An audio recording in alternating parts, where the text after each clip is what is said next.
Hey, Kurt, I just turned on my mic. Yep, you got me?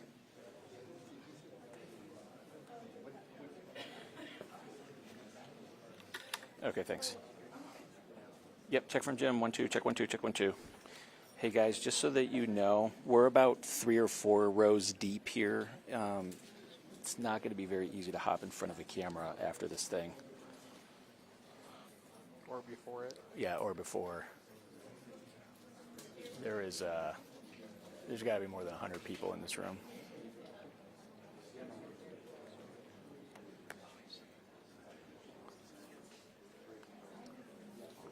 So I don't know, if they toss to us, I could just talk over the shot.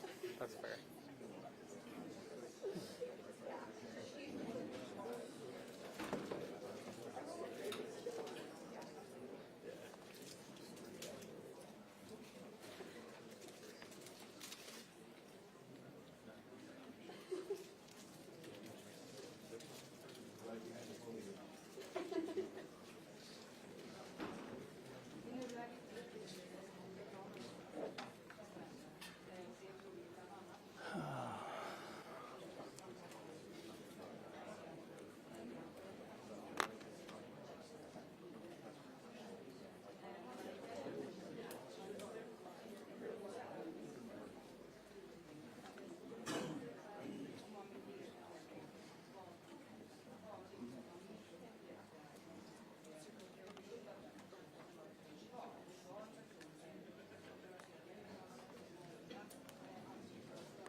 Okay. Okay. Yep. Yep, yep.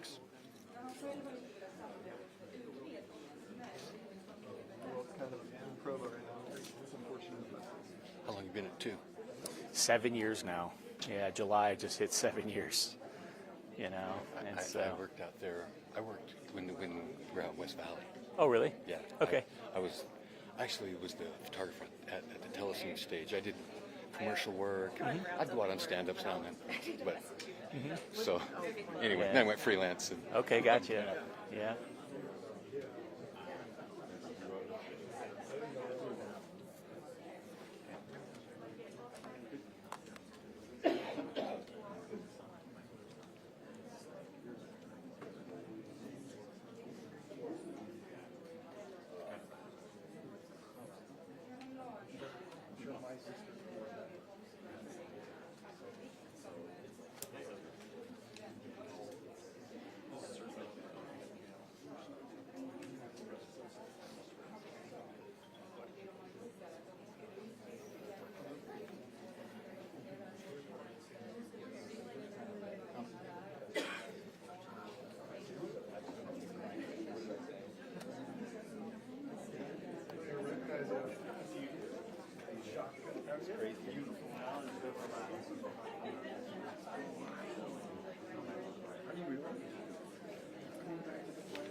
Yeah, Mary and Ron, it's probably more than 100 people inside this room right here.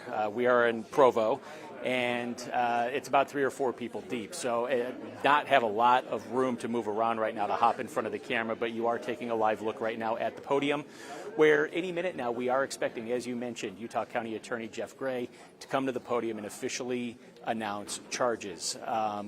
They have said that they were going to get this in before the deadline, which would be today. And so we're here waiting. I mean, to give you some sense of how many people are interested in these charges that may be forthcoming. I mean, there is national media here. There's international media that I've seen here. The amount of press that's here covering this is something like I haven't really seen during my 7 years here in Utah. And so there's a lot of anticipation as we await this. We usually get about a 2-minute warning, and I do see some of the PR people for the Department of Public Safety standing here in the room, and they haven't given us that quite yet. So we're working on trying to get that information, but usually they give us about a 2-minute warning. They have done a couple mic checks, and so I think we are getting close, but as you mentioned right now, is new evidence going to be released? Richard Pyatt with Utah County is coming up to the mic. Let's see what he has to say. Don't go live yet. We're going to be a little bit delayed. We're in the process of not only filing the documents, but also printing them so that you have hard copies. Since it's so close to the news conference, we want to print as many as we can, and we're also going to be posting it when it is filed. But unfortunately, that means that the news conference is going to be delayed probably another 10 minutes or so. So we just ask for your patience as we continue to get that process going and completed so that we can continue and Jeff can appear before you. Again, to answer some of your initial questions, Jeff is the only one who's going to be speaking. He will take questions afterwards. He will go through the charges and list them for you, and then we'll open it up to questions, and we'll try to do it as orderly as we can. So we appreciate you being here, and we appreciate your patience as you go through this process with us. We'll be right back with you.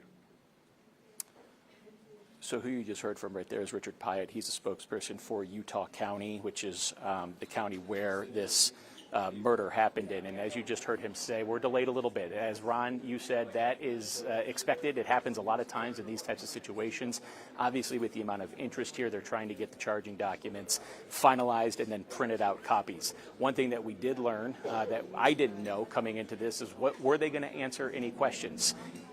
Richard mentioned that Jeff Gray, the Utah County Attorney, is going to be the only one who will speak, and then he is opening up to questions. They're going to try to get to as many as they can. There's a lot of information that's been swirling around online and on social media, so hopefully we can get to those questions directly to the source and try to get some confirmation on some of these things that have been speculated widely across social media. So it does seem like we are going to get an opportunity to ask some questions. But I'll toss things back to you in the studio because it looks like we're going to be about another 10 or 15 minutes or so before this thing gets started.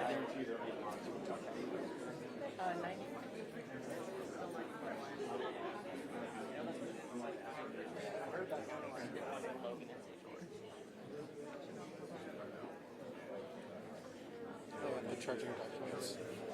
The charging documents are out. They're sharing them.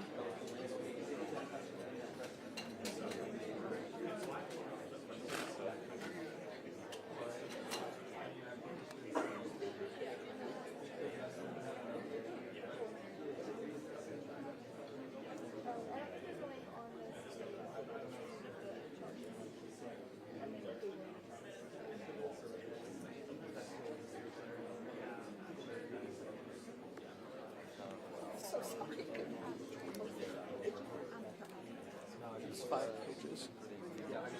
For us. Yeah. You. Covered.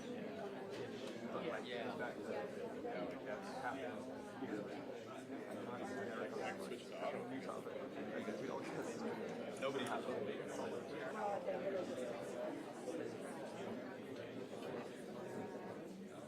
I am, yeah. When they did the test, student number from KVAL. Were you guys covering the I don't want to. Were you there? Right now it's like at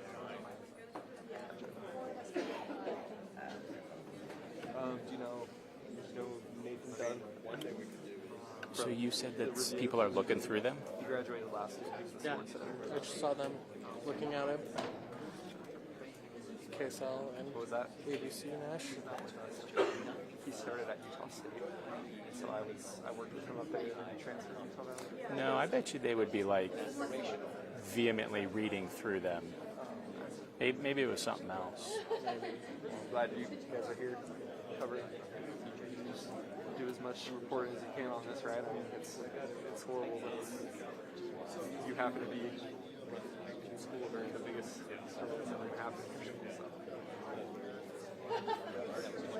How you doing with all of it? Yeah.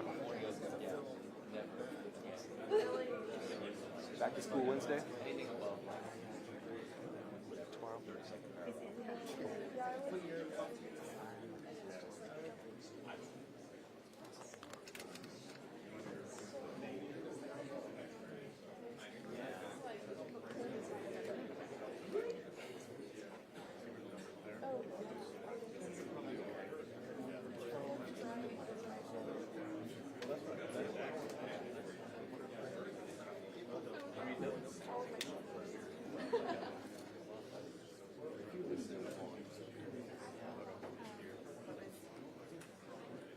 The other thing I can do is switch it to auto and see if that changes.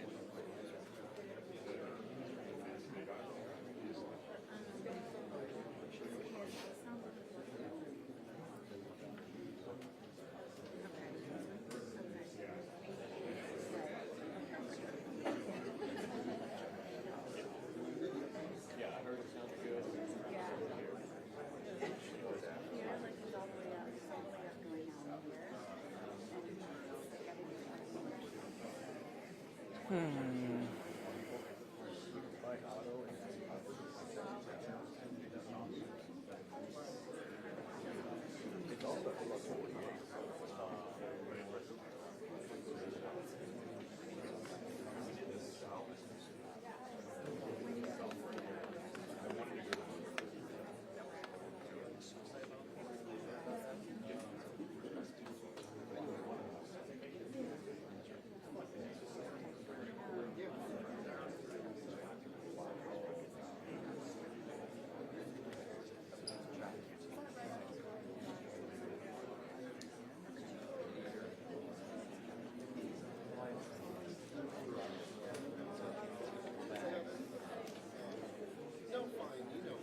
Did you talk to her? How's she doing?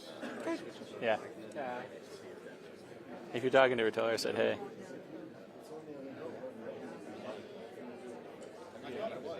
Okay, so the chart here are the charges.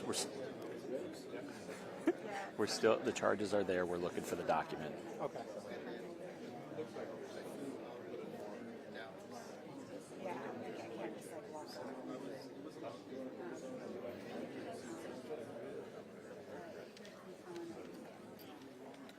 Okay, here we go.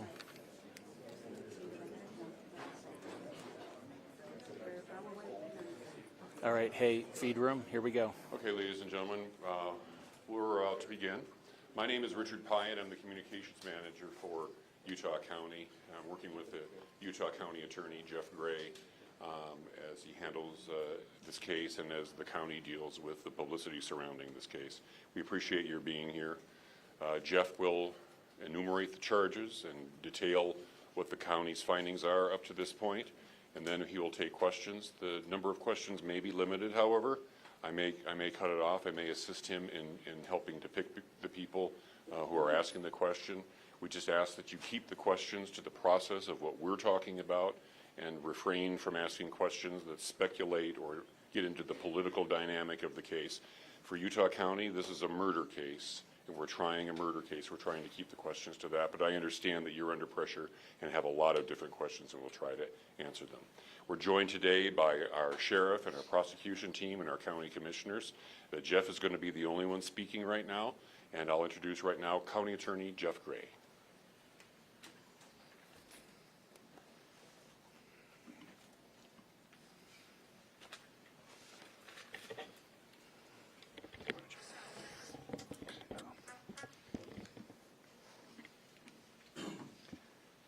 The murder of Charlie Kirk is an American tragedy. Charlie Kirk was murdered while engaging in one of our most sacred and cherished American rights, the bedrock of our democratic republic, the free exchange of ideas in a search for truth, understanding, and a more perfect union. It is also an offense against the state and to the peace and enjoyment of the people of Utah and of all those who visit here. But Charlie Kirk's murder also strikes a more personal and intimate chord. Charlie Kirk was first and foremost a husband and a father to two beautiful young children.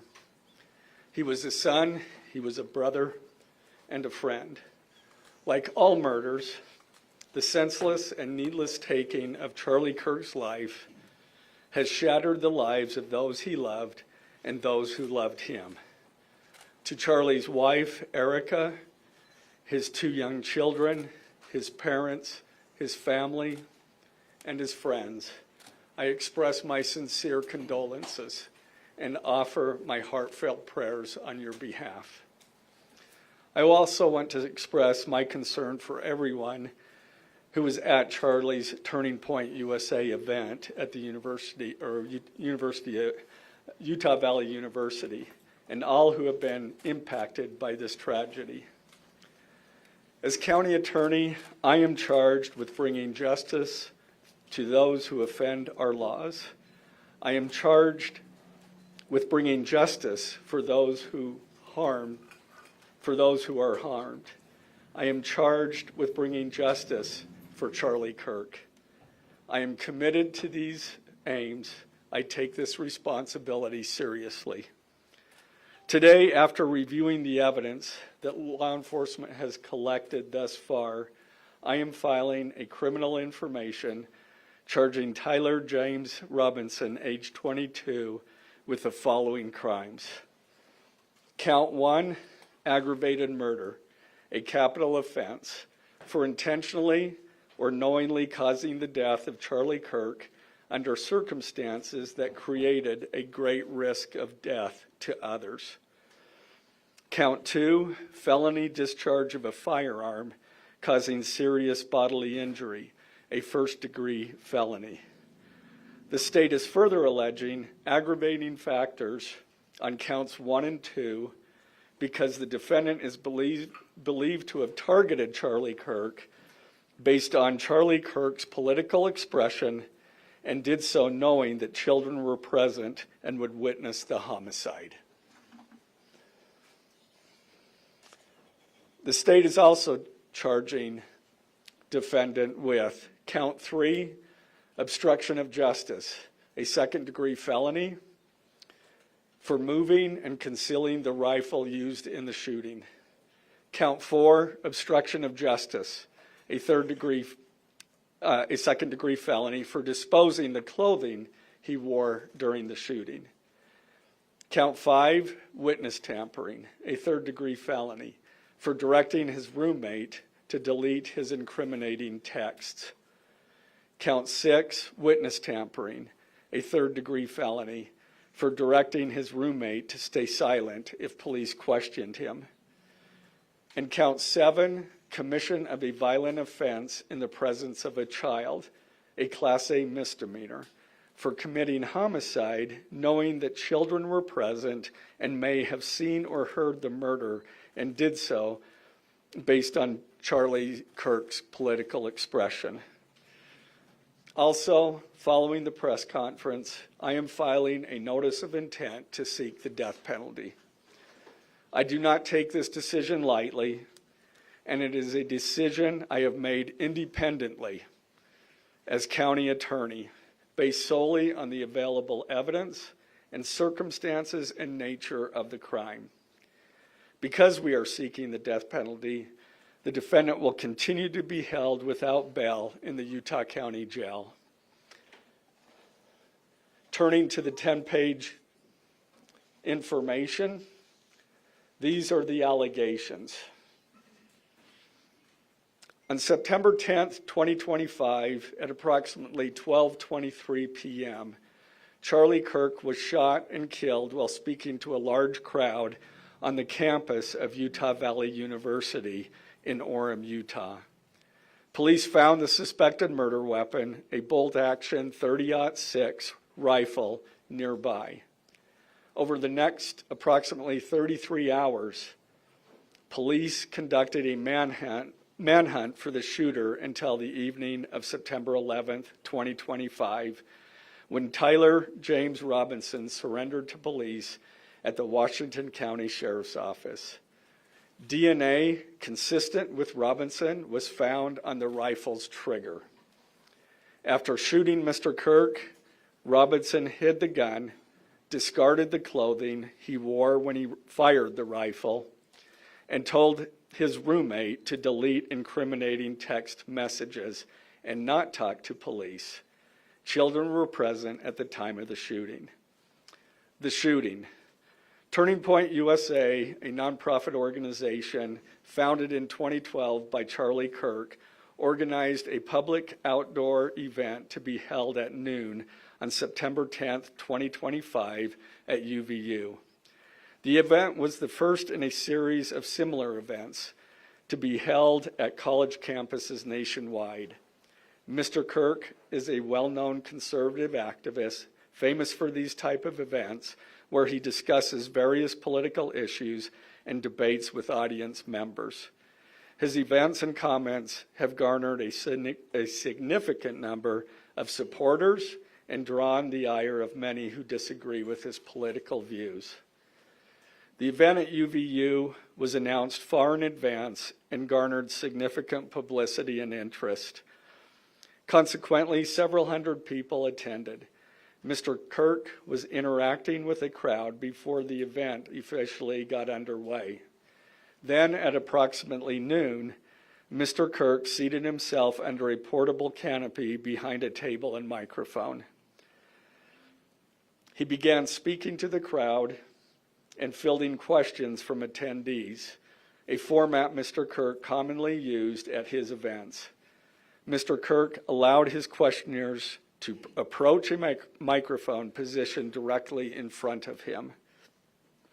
Mr. Kirk's team members were very close to him on his right and left, as well as some behind his canopy and others at various close locations near him. The large crowd surrounded Mr. Kirk on three sides. Temporary metal fencing separated attendees from Mr. Kirk by only a matter of feet. Directly above and behind Mr. Kirk was the UVU Hall of Flags, an indoor walkway spanning several hundred feet with floor-to-ceiling glass windows which overlooked the plaza where Mr. Kirk was seated. People were in the walkway at the time of the shooting. Approximately 15 minutes into the event, Mr. Kirk was answering a question about mass shootings by transgender individuals when a gunshot rang out.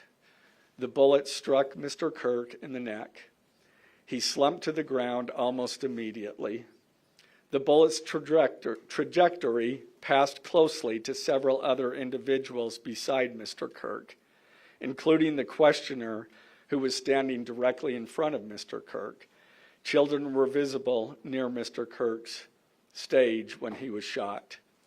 Mr. Kirk was rushed to a nearby hospital where he was declared deceased. The medical examiner's report is still pending.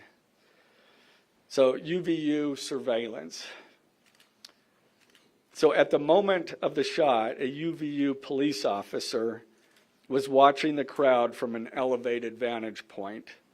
As soon as he heard the shot, he began to scan the area for threats.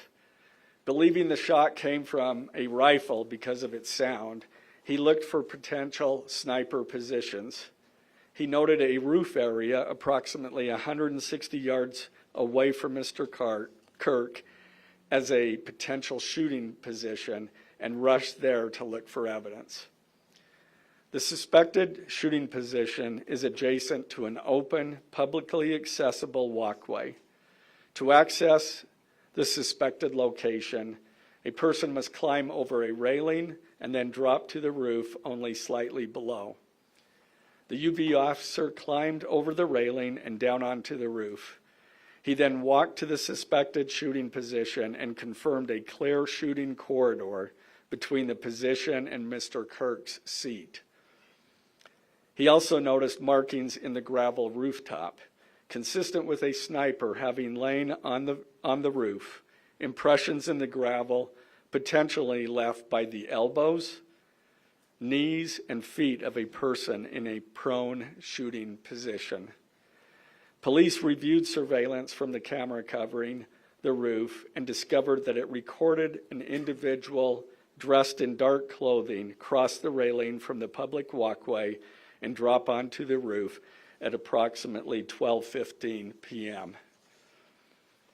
Although the individual moved out of the camera's view for a short time, the camera again captured the individual running across the roof and then low crawling to the area the UVU officer recognized as where the suspected sniper had dropped into a prone shooting position.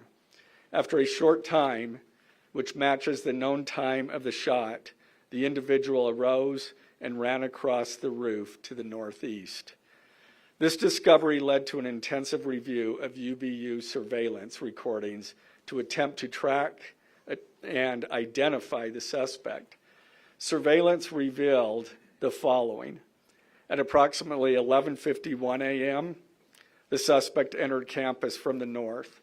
He is seen wearing a black shirt with an American flag in the center, a dark baseball cap, and large sunglasses. Throughout the surveillance, the suspect keeps his head down and rarely raises his head enough to get a clear image of his face. As he proceeds across the campus, he is seen walking with an unusual gait.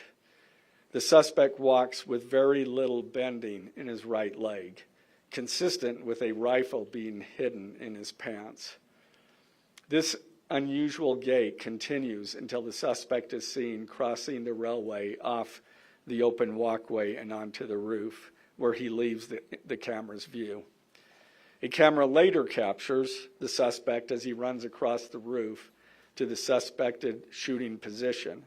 Immediately after the shot was fired, a camera captures the suspect running across the roof carrying an item whose shape is consistent with a rifle. The suspect is then seen climbing down from the roof. He appears to drop the item he was carrying as he hits the ground in a controlled fall. He then picks up the item and runs toward the northeast end of campus. Expanded crime scene investigation. Law enforcement officers followed the suspect's escape path to the northeast end of campus, where they believe the suspect left campus and entered a wooded area. In that wooded area, investigators found a bolt-action rifle wrapped in a towel. The rifle contained 1 spent round and 3 unspent rounds. This is consistent with the facts officers observed at the time of and immediately after the shootings. No shell casings were found on the roof, suggesting a bolt action rather than an auto-loading weapon, and only a single round was fired. Each round in the rifle contained an etched inscription as follows. The fired cartridge was etched, "No Tice's bulge, OWO, what's this?" The second cartridge that was again not spent, the last 3 were not spent, were not fired. The second, "Hey fascist, catch," with arrow symbols. The third cartridge, "Oh Bella Chow, Bella Chow, Bella Chow, Chow Chow." The fourth cartridge, "If you read this, you are gay," LMAO. The rifle, ammunition rounds, and towel were sent for forensic processing. DNA consistent with defendant was found on the trigger, other parts of the rifle, the fired cartridge casing, 2 of the 3 unfired cartridges, and the towel. Law enforcement was unable to immediately locate the shooter, so they published photos of the shooter from the UVU surveillance cameras and asked for the public's help to identify him. Meanwhile, law enforcement continued to try to identify the shooter through other means. The Washington County investigation.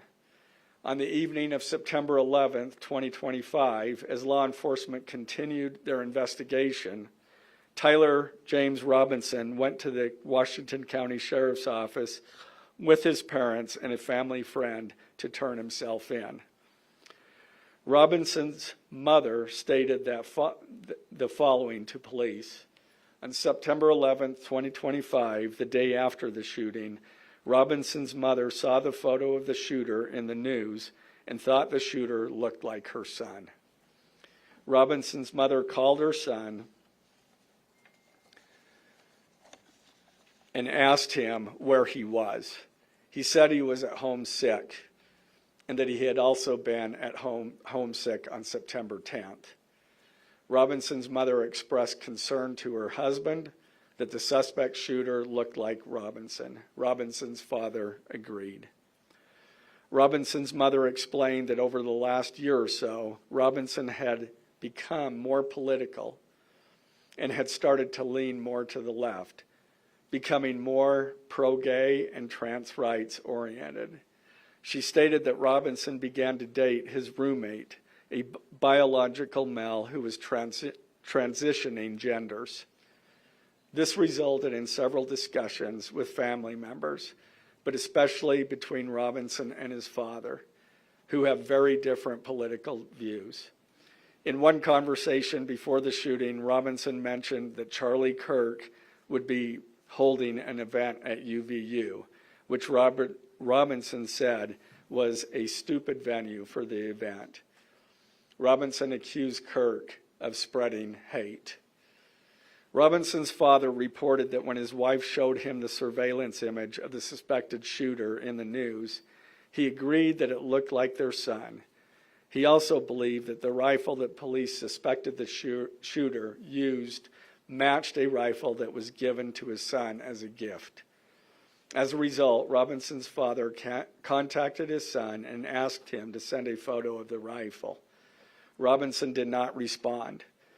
However, Robinson's father spoke on the phone with Robinson. Robinson implied that he planned to take his own life. Robinson's parents were able to convince him to meet at their home. As they discussed the situation, Robinson implied that he was the shooter and stated that he couldn't go to jail and just wanted to end it. When asked why he did it, Robinson explained there is too much evil and the guy, referring to Charlie Kirk, spreads too much hate. They talked about Robinson turning himself in and convinced Robinson to speak with a family friend who is a retired deputy sheriff. At Robinson's father's request, the family friend met with Robinson and his parents and convinced Robinson to turn himself in. The family friend spoke to police and reported telling Robinson that it would be best if he brought all evidence with him to the sheriff's office to avoid police having to search his parents' home. The friend also asked Robinson if he had any clothes that were related to what he did. Robinson replied that he had disposed of the clothes in different areas. The roommate. Police interviewed Robinson's roommate, a biological male who was involved in a romantic relationship with Robinson. The roommate told police that the roommate received messages from Robinson about the shooting, and he did provide those messages to police. On September 10th, 2025, the roommate received a text message from Robinson which said, "Drop what you're doing. Look under my keyboard." The roommate looked under the keyboard and found a note that stated, quote, "I had the opportunity to take out Charlie Kirk, and I'm going to take it." Police found a photograph of this note. The following text exchange then took place. After reading the note, the roommate responded, "What? You're joking, right?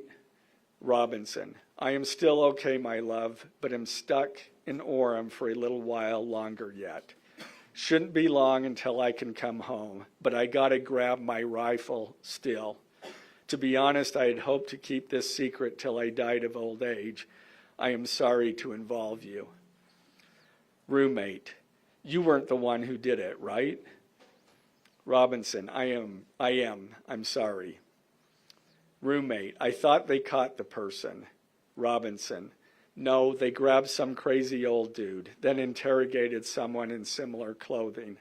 I had planned to grab my rifle from my drop point shortly after, but most of that side of town got locked down. It's quiet, almost enough to get out, but there's one vehicle lingering. Roommate, why? Robinson, why did I do it? Roommate, yeah. Robinson, I had enough of his hatred. Some hate can't be negotiated out. If I am able to grab my rifle unseen, I will have left no evidence. Going to attempt to retrieve it again. Hopefully they have moved on. I haven't seen anything about them finding it.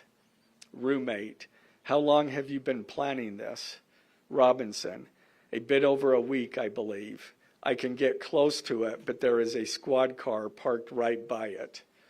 I think they already swept that spot, but I don't want to chance it.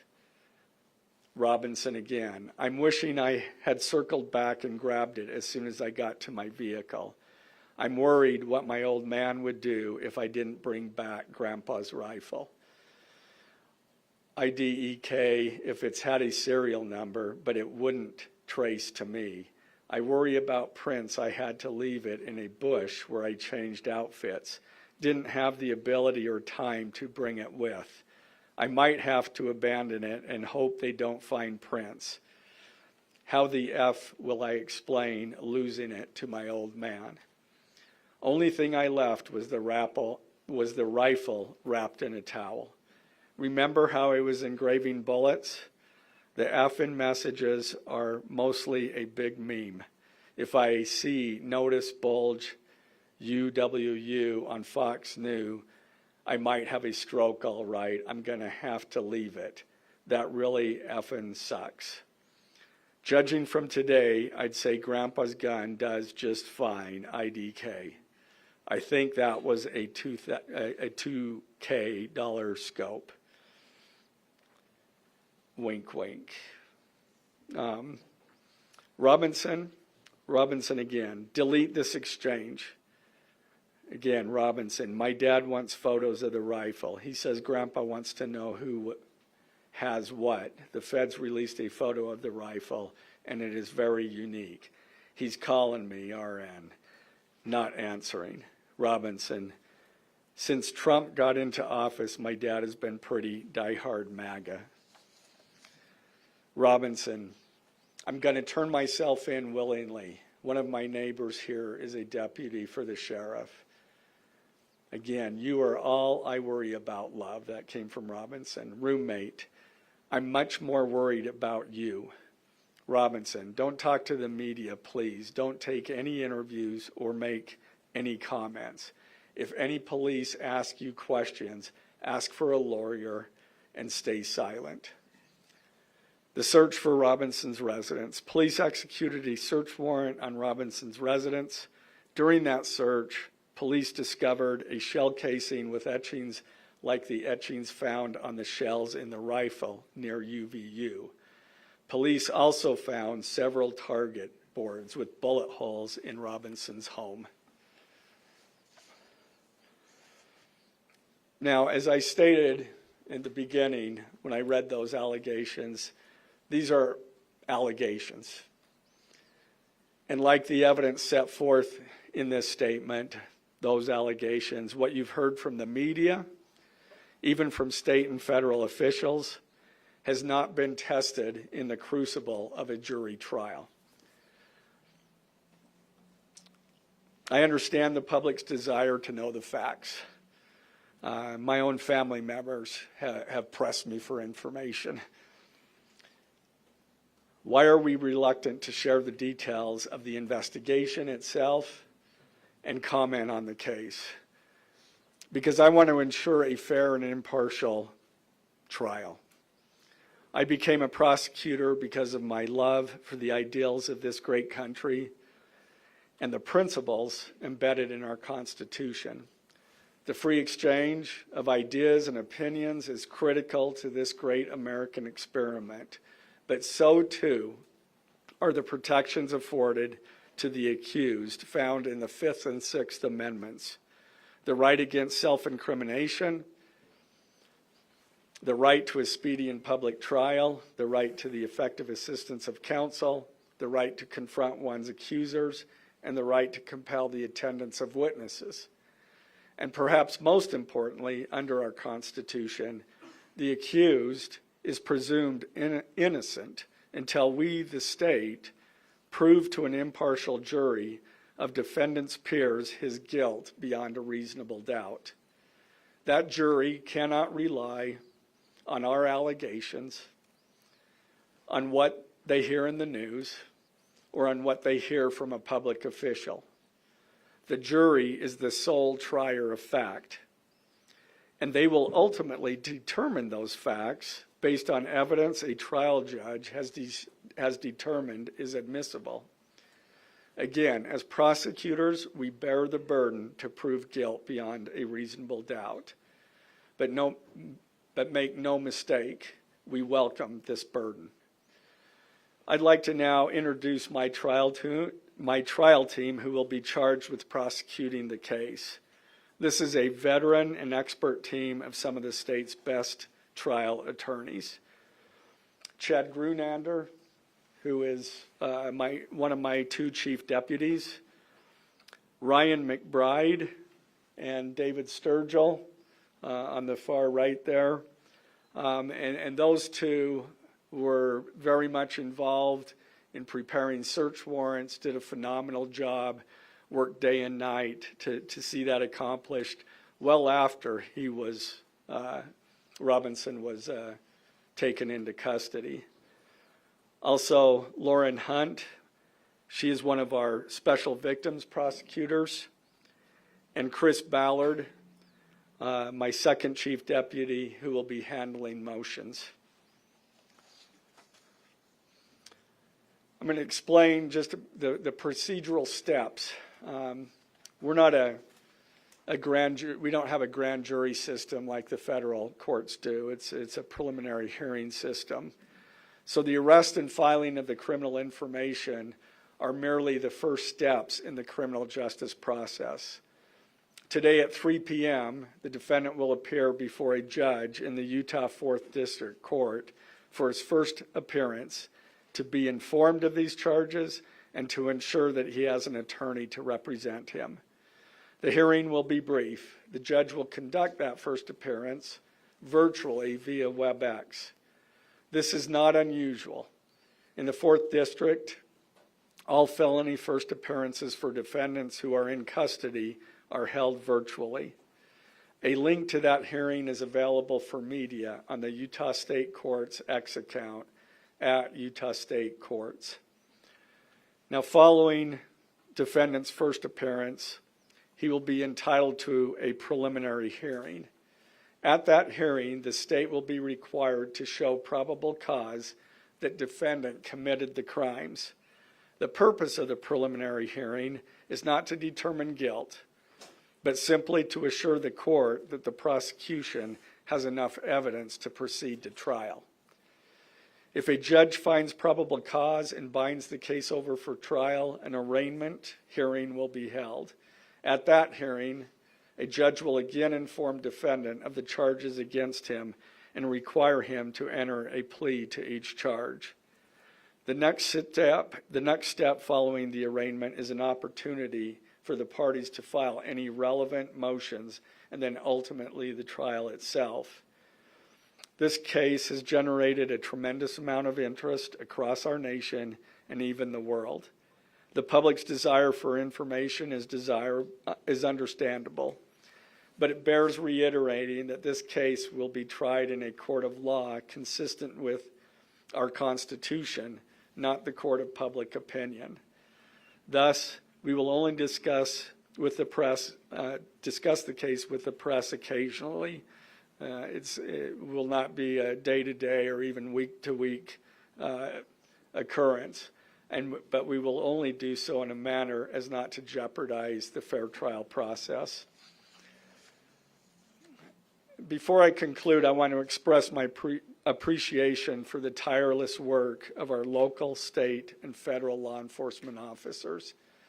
They have an extremely difficult, dangerous, and often thankless job. I'm proud to acknowledge the exceptional work they do every day, and particularly their work on this case. It was truly a marvel to witness. Their skilled work and dedication have brought us to this point. I'm also grateful for the leadership demonstrated by Bo Mason, the Commissioner of the Utah Department of Public Safety, FBI Special Agent in Charge Rob Bowles, Utah County Sheriff Mike Smith, our local police chiefs, and Felice John Vitti, the acting U.S. Attorney for the District of Utah. I'm also grateful for the support of our Governor, Spencer Cox, and our Attorney General, Derek Brown, who is standing behind me today and has offered his support and resources as we proceed to trial. Finally, I want to thank our Utah County Commissioners, Amelia Powers Gardner, Brandon Gordon, and Skylar Beltran. They too have pledged to assist with the resources needed to successfully prosecute this case. I will now take a few questions. For questions, ladies and gentlemen, just really fast, if you could identify yourself and what organization. Yeah, thank you. Okay. Investigation uncover any individuals that may have known about this shooting in advance? They are still looking into it. It's an undergoing investigation. So is that a possibility? They haven't ruled that out. Ed Lavanero with CNN, the text messages you exchanged with the roommate, can you kind of give us a sense of, did that happen over several hours? Did it happen before? I don't have that information. Emily Anderson, Stern, the Salt Lake Tribune. I know, acknowledging that you made this decision to pursue the death penalty independently, did you hear it all from the Trump administration or Governor Cox's administration as you were working on these charges? I talked to officials from both administrations, but I was not pressured to make a decision. I understood their feelings on it because it was in the news, but we didn't really discuss that. Mr. Gray, the FBI director. Any indication that transgender issues played a role in the motivations for this shooting? I'm going to stick to what I just stated in my public, in our information. I think that is pretty much set forth there. Mr. Gray, Ben Winslow, Fox 13 News. Just asking, are you planning to file additional charges against anyone else in connection with this? Again, we don't have any information at this point of additional suspects, but I know that our law enforcement agencies are continuing to follow leads. Mr. Gray, the FBI director today said that you are, quote, or that other people, a number of people are being investigated and interrogated. So it seems that there are people who might be up for possible charges. Yeah, I'm not. Do you think that the suspect was a lone wolf, or could this be part of a... I can't comment on that. I'm not aware of all their investigation. I just know that these agencies are continuing to investigate this case and follow all leads. Mr. Gray, Jim Spiewak with... Would like to know, how does this possibly interface with any federal charges? That's up to the feds. They have different charges, and they're reviewing the evidence, and after they review the evidence and the law, they could file charges, but I'm not privy to exactly what they're looking at. Dennis Helfig with the BBC. You spoke a lot about text messages with the roommate. The governor previously said the roommate is cooperating, but could we see charges against the roommate? Again, I'm not prepared to answer that question. Mr. Gray, Reuters News, is it unusual to cite a political motivation as an aggravating circumstance? It's part of our code, and so we charge that. And Mr. Gray, Jim Spiewak with KUTV. For those that aren't of a legal mind, is this a confession, the text messages? Is that legally a confession? And is he cooperating since he's been taken into custody? Ultimately, a judge will determine that at trial. And cooperation, has he spoken at all? Has he been cooperating since he's turned himself Again, in? I'm not going to comment on that. Has he made any statements at all? Okay? What more can you tell us about the suspect's time online that some say radicalized him? I am not aware of that information. That's, again, still under investigation. And has he expressed any remorse so far about this attack? I am not going to comment on that. Is he continuing to not cooperate? I am not going to comment on that. Mr. Gray, the FBI director has been way out in front in terms of presenting evidence to the public. Your team has been very circumspect, very measured in what they've let out. Has that hampered your investigation and build up to this? Well, as attorneys, we typically like to control that information to preserve an impartial jury and a fair trial. Does the suspect have representation? Does he have a lawyer yet? Excuse me? Does the suspect have a lawyer? I don't have that information. Can you tell us more about what the family may have said in interviews? Um, His mother?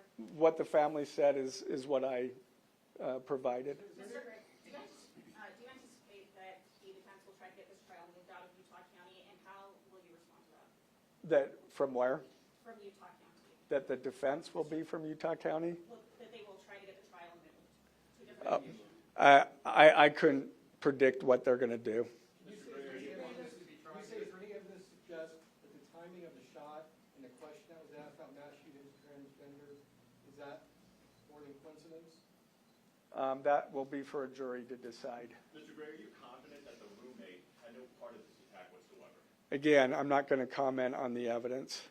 But the evidence so far, does it show any involvement? Again, I'm not going to comment on other than the facts that or the evidence that we've gathered so far. Mention of the DNA here in the press conference jeopardize his right to a fair trial? I don't believe so. This is part of a public document that we have to file as we file a criminal information. We have to file a probable cause statement. That's a public document, and so we're comfortable with that. Are his parents and the roommate still cooperating? I'm not going to comment on that either. The FBI has said that this suspect had a hatred of Kirk. What else can you share about that?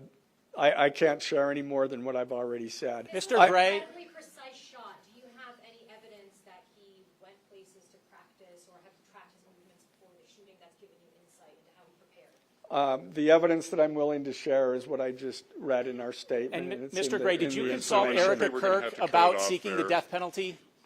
Okay. If he could have just answered, did you consult Erica Kirk about seeking the death penalty? I'm not going to comment on that. Okay, thank you, ladies and gentlemen.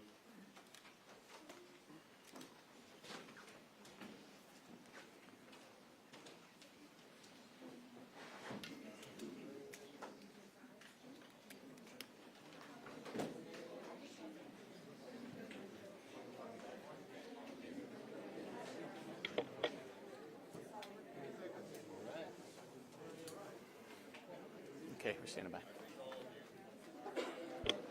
I think all of you know that the charges will be available online. We're in the final stages of processing that, and they'll be available on the utahcounty.gov website as well as on the Utah County Attorney's website. So look for them there. Thank you. So people won't have to pay for it on exchange, or?